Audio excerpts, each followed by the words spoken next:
ओम शांति। आज की मुरली 26 जुलाई 2025। आज बाबा ने कहा, मीठे बच्चे, ये संगम युग विकर्म विनाश करने का युग है। इस युग में कोई भी विकर्म तुम्हें नहीं करना है, पावन जरूर बनना है। आज का प्रश्न, अतीन्द्रिय सुख का अनुभव किन बच्चों को हो सकता है?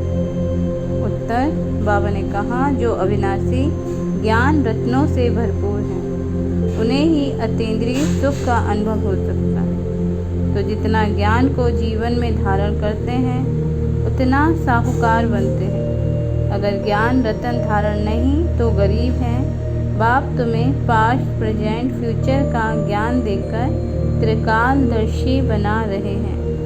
बाबा हमें इसमें विनाशी सुख से अविनाशी सुख की ओर ले जा रहे हैं। अतीन्द्रिय सुख के बारे में बता रहे हैं कि वो अतीन्द्रिय सुख उन बच्चों को ही अनुभव हो सकता है जिसके पास अविनाशी ज्ञान रतन है। अतीन्द्रिय सुख माना आंतरिक खुशी। धारणा के लिए मुख्य सार, इस पुरुषोत्तम मास में अविनाशी ज्ञान रत्नों का दान करना है। अमृत वेले उठ विचार सागर मंथन करना है। श्रीमत पर शरीर निर्वाह करते हुए बाप ने जो होमवर्क दिया है वह भी जरूर करना है।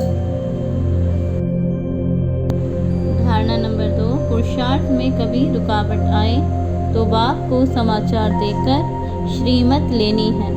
सर्जन को सब सुनाना है। विकर्म विनाश करने के समय कोई भी विकर्म नहीं करना है। आज का वरदान, बाबा ने कहा, अखंड योग की विधि द्वारा अखंड पूज्य बनने वाली श्रेष्ठ महान आत्मा भव। विस्तार, आजकल जो महान आत्माएं कहलाती हैं उन्हों के नाम अखंडानंद आदि रखते हैं, लेकिन सब में अखंड स्वरूप तो आप हो।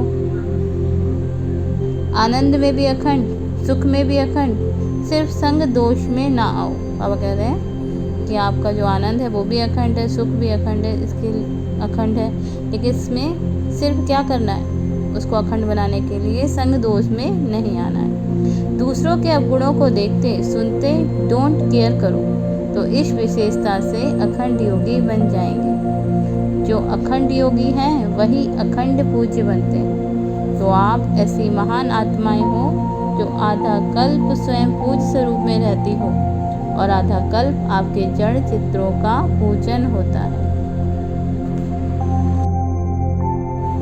स्लोगन, दिव्य बुद्धि ही साइलेंस की शक्ति का आधार है। पिक्चर में भी दिखाया है देवताई स्वरूप जो कि दिव्य बुद्धि के प्रतीक हैं और इसलिए वो शांत भी हैं।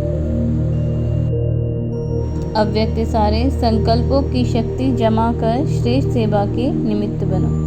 बाबा ने कहा, जो अपनी सूक्ष्म शक्तियों को हैंडल कर सकता है वह दूसरों को भी हैंडल कर सकता है।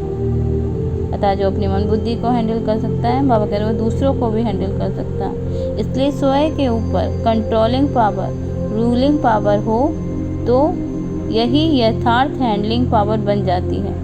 चाहे अज्ञानी आत्मा को सेवा द्वारा हैंडल करो, चाहे ब्राह्मण परिवार में स्नेह संपन्न, संतुष्टता संपन्न व्यवहार करो, दोनों में सफल हो जाएंगे।